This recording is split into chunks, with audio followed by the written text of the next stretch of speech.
All right, I've got 10 o'clock, so let's get started. My name is Katie Carter. I'm the emergency response meteorologist for the National Weather Service, and this briefing and this registration has been shared quite a bunch. We've had a lot of new folks joining just from this storm alone, have gotten forwarded the email and able to register. So what originally started off as a lot of state partners that were familiar with emergency management has now kind of snowballed into a lot of other folks from the state, but not necessarily familiar with emergency management, and even a little bit farther beyond, because it is an open invitation. So I just wanted to do a little bit of housekeeping and just a few announcements to get everyone on the same page. So I do these briefings every Monday at 10 a.m.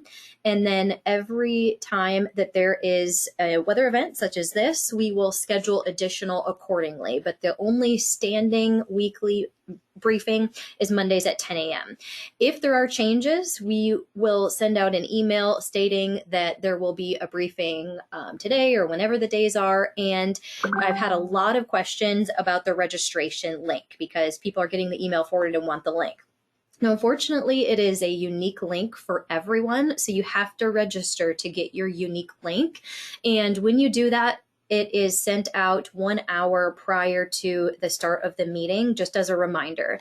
Now, unfortunately, there's not a calendar event since it's a different link for everyone. So what I suggest is just maybe putting a standing Monday at 10 a.m.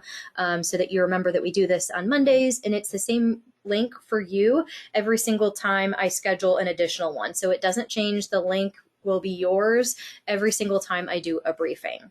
That being said, because my obligation is with the state, the Commonwealth of Virginia, these briefings will stop, at least the live briefings, when the state is in emergency operations. And that is going to start for us at 7 a.m. tomorrow. So that means that I will still send out the email briefing. You'll get the slides, but I will be here serving the state and stopping the external briefings. All right, that being said, let's get to things. I wanted to show up the national map to show you just the extent of the wide path that this storm is really producing. We have winter storm warnings all the way from Texas, all the way through even Virginia, and those are the winter storm warnings. The effects, cold weather advisories go all the way up to the Northeast. And so we are, of course, smack dab right in the middle of that. And we have, as we speak, expanding winter storm warnings. So this graphic here is the latest, and you will see that the pink here is the winter storm warnings. And those are starting to fill in as we get a little bit closer to the event. So I showed you that national map because that one updates in real time. This graphic on your screen here, unfortunately, only updates once every hour. So it is not totally accurate. It looks like we are all under a winter storm watch with Buchanan and with the two counties out there being under the winter storm warning, but they will continue to be issued throughout the course of the day, with most of the state under a winter storm warning by this afternoon.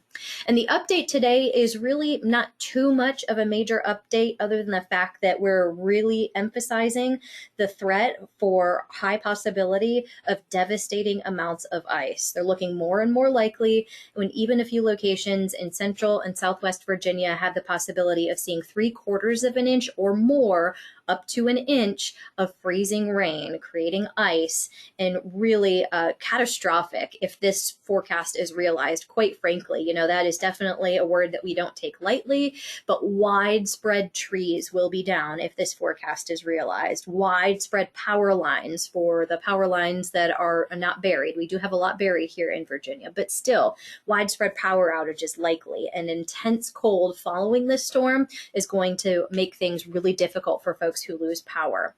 On top of that, in a new addition to the forecast today, is all along we were saying that the winds were really not going to be that strong with this system. You'd think that they'd be kicking up to 50, maybe 60 miles an hour. It's just not the case. But we are highlighting, especially with the increase of ice that we're expecting, wind gusts on Monday. During any other storm, 25 to 35 mile an hour winds would really not be doing damage. We might be getting a few tree limbs and branches down, but it wouldn't be causing widespread devastation. But with the amount of ice accretion or accumulation that we're going to be seeing on power lines and trees, tree branches, and everything, that wind Monday, even though the storm is going to be long gone, is really going to be something that we need to keep our eye on, because it could be getting worse before it gets better.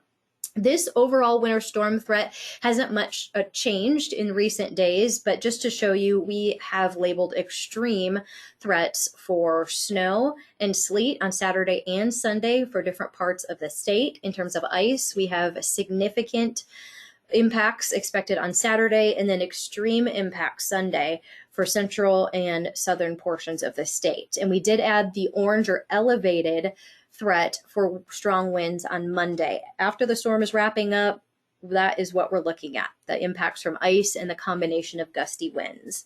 And then, of course, the extreme cold.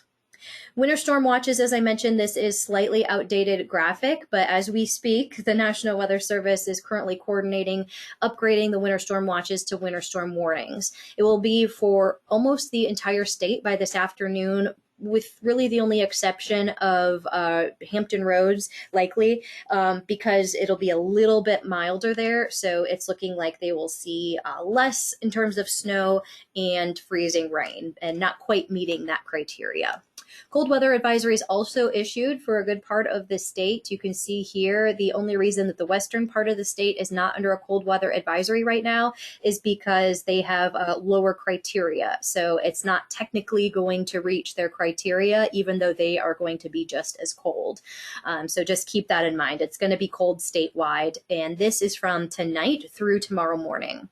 This is a look on the right of our apparent temperatures, or what we can expect when we factor in that wind.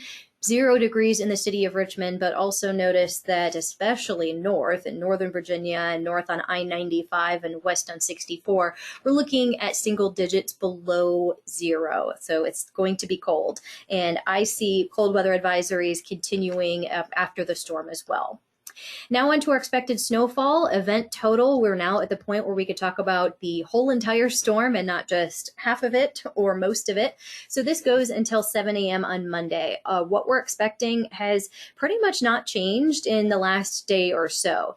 The area that we talked about with the heaviest snowfall accumulations, portions of northern Virginia, northern Shenandoah, down the I-81 corridor to not quite Roanoke, that is the area that was expecting most of the snowfall accumulation. It's definitely more than 10 inches, if not up to 14, 15. A few isolated locations in this region could be seeing up to 16 inches.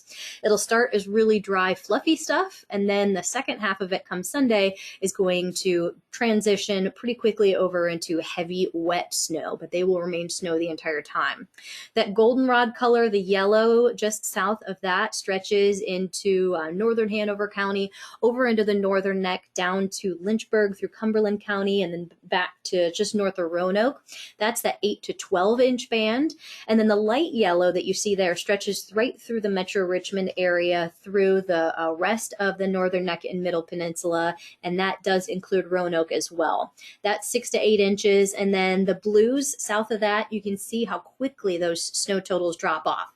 Now, this is still several inches of snow that we're expecting, especially in Southwest Virginia, but this is going to be Saturday night, overnight into early Sunday, before we start to see the sleet and the freezing rain mixing in.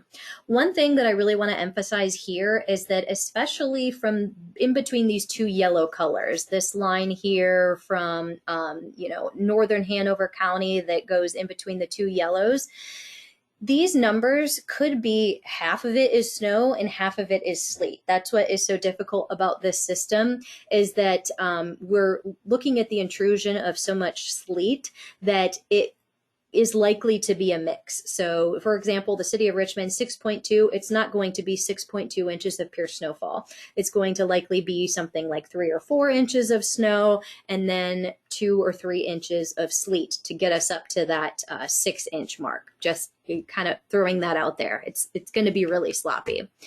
And high end snow totals, I just wanted to briefly toss this in here to show you that even the high end, we're really not expecting too much more in the way of snow. If anything, it could be less and just more on the sleet and the freezing rain side of things. So we always like to show high end amount to give us what are we really thinking? Could it go off the rails? Could we get 2 feet of snow? No, it's not going to get quite that high. As I mentioned, snow character, it begins in the light and fluffy stuff, but then it very quickly transitions to the heavy and wet as we get into the overnight hours Saturday into Sunday. By the time we're waking up on Sunday morning, the only one seeing the fluffy stuff is extreme northern Virginia. The rest of us all in that sloppy, heavy, wet snow, sleet, and those that are seeing the pure red color, that is just sleet and freezing rain. There is no snow left at this point for the locations in that pure red by Sunday morning. Continuing through midday Sunday, that line does migrate between snow and sleet and freezing rain a little bit further north. So we'll see that getting into the northern suburbs of Virginia, or Richmond rather, in north of Lynchburg, all just about to Charlottesville. I think Charlottesville will also see a little bit of sleet too, but they're about the cutoff of seeing sleet. And that heavy wet stuff continues until the storm is gone. Now pivoting to ice. This is what has us honestly most concerned. Yes, Northern Virginia is going to see a whole lot of snow and they're going to be digging out for a while. But for those of us who see the sleet and especially the freezing rain, we are frankly concerned, especially for the areas who are looking at upwards of a half an inch of ice, because we are seeing indications that it could be up to 3/4 of an inch or maybe an inch.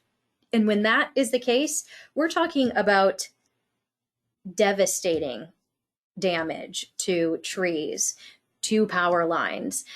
This will cause isolation to folks if they can't access, especially back roads, because it's just too difficult to travel. So I think our message to the public really needs to be consistent.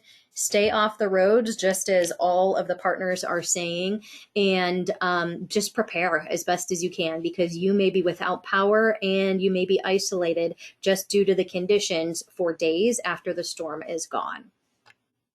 And the areas expected to see the heaviest amount of icing, the northern neck and middle peninsula, not quite the parts that reach out into the peninsula, but King William, King and Queen County, eastern Henrico through the city of Richmond. This also goes to western New Kent, down to Sussex and Surrey counties, and all the way through Dinwiddie, Amelia County, Nottoway, and Greensville, back to Mecklenburg County. So this swath here easily is looking at a half an inch of ice, if not more. The one thing with this forecast is that it's sort of, I don't want to say leaving out Southwest Virginia, because it's still looking at a decent amount of ice out this way, but it's not showing the potential that it could be higher. So right now the forecast out in Southwest Virginia is for about 1/4 up to a half inch of ice, but the probability that it could be higher is pretty great out there. So please, please, if you are out southwest of Roanoke specifically, there have been indications, strong indications at that, over the last few days on the models showing a bullseye of the potential of some of these really extreme icing probabilities out that way. And really the same goes for southern Chesterfield down into Nottoway, Dinwiddie County, Prince William, out in Farmville. So it could be really, really bad out there in terms of ice. Alluding to the winds that I mentioned, I think a lot of folks, once the storm is over on Monday and things wrap up, the sun's going to come out. It's going to be blue skies. It's going to be a mess, but folks will be eager that the storm is out of the way and not realize the implications of what could come. So some folks may be spared for power outages, and Monday they think, oh, we didn't lose power during this storm. Great. Well, guess what? We have all of this ice that is weighing down trees and power lines, and now we bring in winds that are 25 to 35 miles an hour, and hey, all of a sudden Monday, oh no, our power is out. So we could be seeing things, as I mentioned, get worse after the storm clears than what the conditions are even during the storm.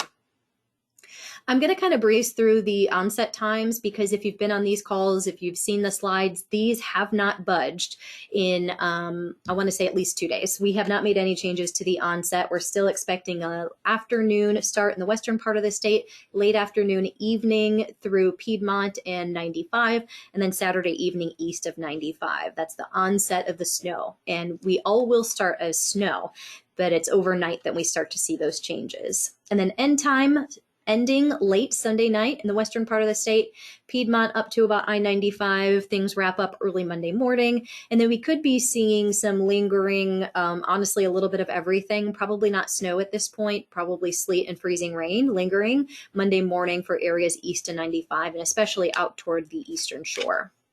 This graphic here, there's a lot to it. I'm really not going to belabor this in terms of the timing, but it is in the email that we've briefed out. So if you like to look city by city and kind of take it hour by hour, this is just a 3-hour snapshot that you can see how it's projected to progress in start times, end times, and the different colors that you see are just more intense. So if you see light blue, it's light snow. If you see dark blue, it's heavy snow. Same goes for the freezing rain and the snow that you see there.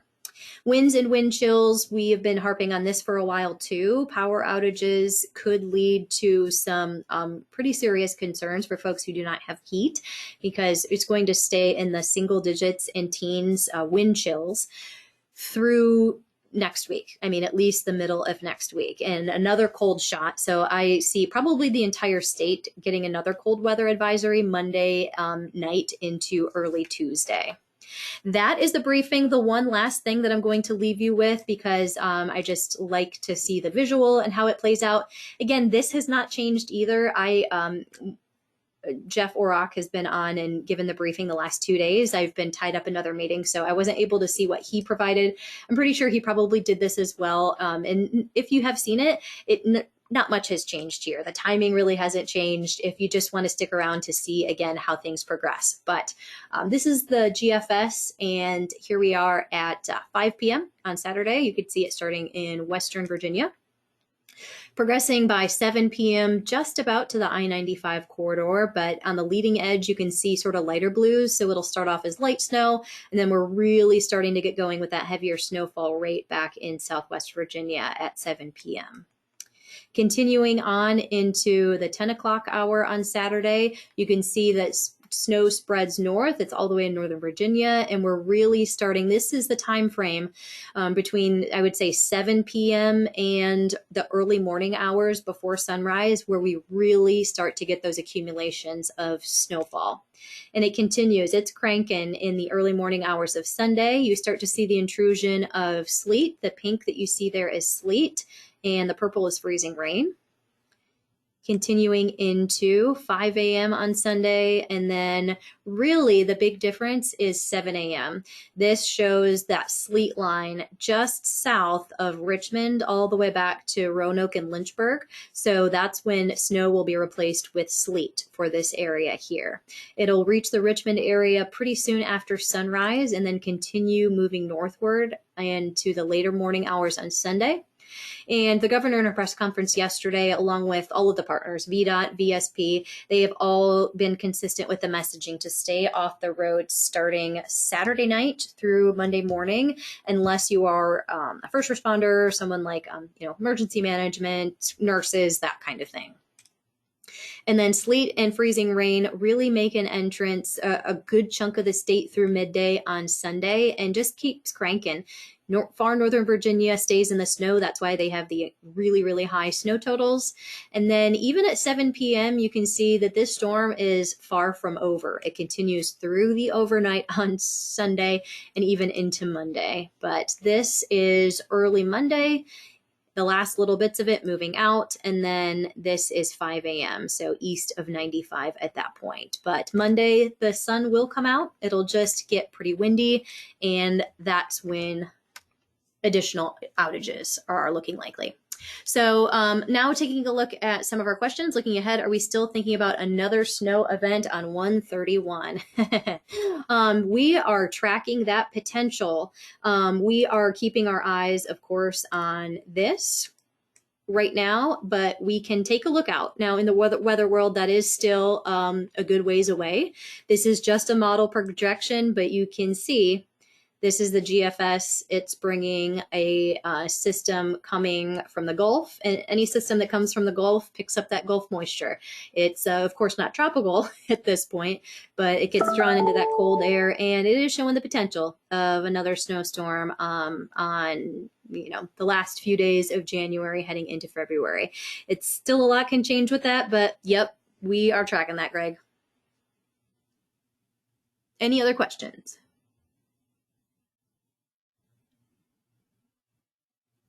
You're welcome. All right, I will hang on for another minute or two just to see if there are any questions that come through. Otherwise, you will still get the emailed briefings, but this will be the last live briefing until the event is over. Thanks, everyone.